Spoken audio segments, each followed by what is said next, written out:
আমরা পরোয়া করবো না। আমার দেশ আগে, এ দেশের জনগণের স্বার্থ আগে।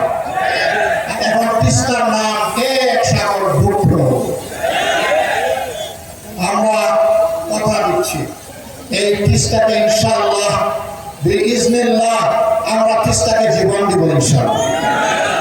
ওই তিস্তার কঙ্কালার মরুভূমি থাকবে না। এটি এই তিস্তা হবে উত্তরবঙ্গের অর্থনীতির কেন্দ্রবিন্দু ইনশাআল্লাহ। এখান থেকে হাইড্রো পাওয়ার হবে, এখানকার পানি সারা উত্তরবঙ্গকে ইনশাআল্লাহ উর্বর করে তুলবে।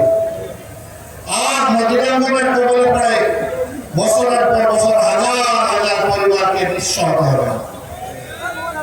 আমরা কথা দিচ্ছি যে কোনো মূল্যের বিনিময়ে ইনশাআল্লাহ তিস্তা পরিকল্পনা বাস্তবায়ন হবে।